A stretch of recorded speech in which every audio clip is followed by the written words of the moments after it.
అల్లూరి సీతారామరాజు జిల్లా రంపచోడవరం నియోజకవర్గం దేవీపట్నం మండలం ఇందుకూరుపేట గ్రామంలో తెలుగుదేశం కార్యాలయం రిబ్బన్ కట్ చేసిన కూటమి ఎమ్మెల్యే మిరియాల శిరీషాదేవి. ఈ సందర్భంగా ఆమె మాట్లాడుతూ నేను నియోజకవర్గ ప్రజలకు ఎంతగానో రుణపడి ఉన్నాను అని తెలియజేశారు. అదేవిధంగా ఇందుకూరుపేట జూనియర్ కాలేజ్, డి రావిలంక, పునరావాస R&R కాలనీలో పోలీస్ స్టేషన్ భవనాలకు నిర్మించాలి అని ఎమ్మెల్యే మిరియాల శిరీష దృష్టికి తీసుకువెళ్లారు. ఆమె సానుకూలంగా స్పందించి ముఖ్యమంత్రి నారా చంద్రబాబు నాయుడు, ఉప ముఖ్యమంత్రి కొనిదెల పవన్ కళ్యాణ్, ఐటీ శాఖ మంత్రి నారా లోకేష్ల దృష్టిలో పెట్టి అతి త్వరలోనే శాశ్వత భవనాలను నిర్మిస్తానని ఆమె అన్నారు. ఫెలోషియేషన్ ప్రార్థనా మందిరం ప్రెసిడెంట్ సాల్మన్ రాజు చర్చిలోకి తీసుకువెళ్లి ఎమ్మెల్యే మిరియాల శిరీషాదేవి మఠం భాస్కర్కి ప్రత్యేక ప్రార్థనలు చేసి మండపంలో ప్రార్థనా కమ్యూనిటీ భవనం, క్రైస్తవులకు ప్రత్యేక శ్మశాన వాటిక నిర్మించాలి అని ఎమ్మెల్యేలకు అర్జీని అందజేశారు.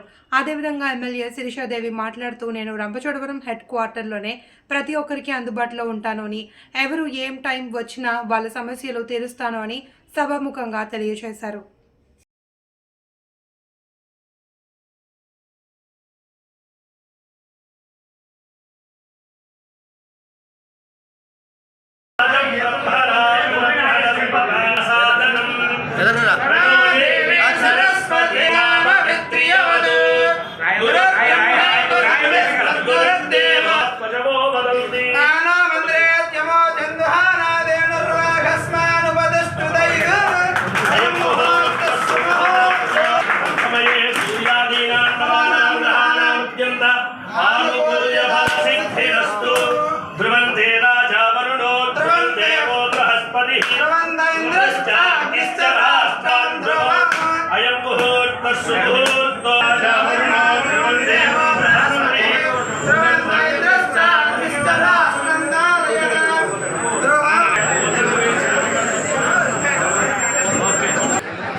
దేవీపట్నం మండలం పర్యటనలో భాగంగా ఈరోజు ఇందుకూరుపేట గ్రామంలో తెలుగుదేశం పార్టీ కార్యాలయం ఓపెన్ చేయడం జరిగిందండి. అదేవిధంగా వేరే కాలనీలో కూడా తెలుగుదేశం పార్టీ స్థూపాన్ని ఈరోజు ప్రారంభించడం జరిగిందండి.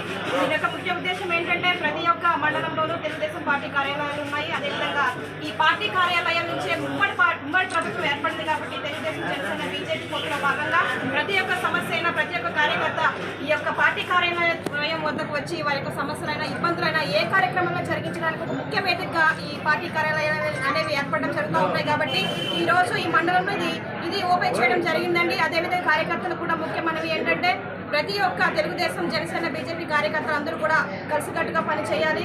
ఎందుకంటే గత 5 సంవత్సరాలుగా వైఎస్ఆర్ ప్రభుత్వంలో అరాచక పాలన జరిగింది.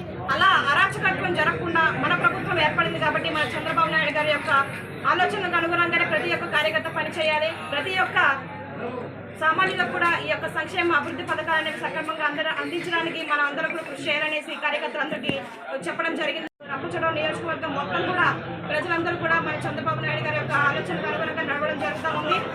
ఆయన అధికారంలోకి వచ్చిన కొద్ది నెలల్లోనే 4 రోజుల్లోపే ఉచితంగా ఇసుక, అదేవిధంగా పెన్షన్ సదుపాయం, అదేవిధంగా డిఎస్సి సదుపాయం, ఆయన ఇచ్చినటువంటి ఎలక్షన్లు ఏదైతే హామీలు ఇచ్చారో అవన్నీ కూడా ప్రజలకు ఆల్రెడీ అందుబాటులోకి వస్తూ ఉన్నాయో ఆల్రెడీ చేయడం కూడా జరిగింది. కాబట్టి ఇక రాబోయే రోజుల్లో కూడా ప్రజలందరూ కూడా సక్రమంగా సంక్షేమం, అభివృద్ధి అనేది రాబోయే రోజుల్లో సక్రమంగా ఉందనేసి ప్రజలందరికీ తెలియజేయడం జరుగుతుంది. కాబట్టి ఈరోజు మేమందరం కూడా ఒకటే తెలియజేయాలనుకుంటా ఉన్నాము. రాష్ట్రం అభివృద్ధి బాటలో నడుస్తూ ఉంది.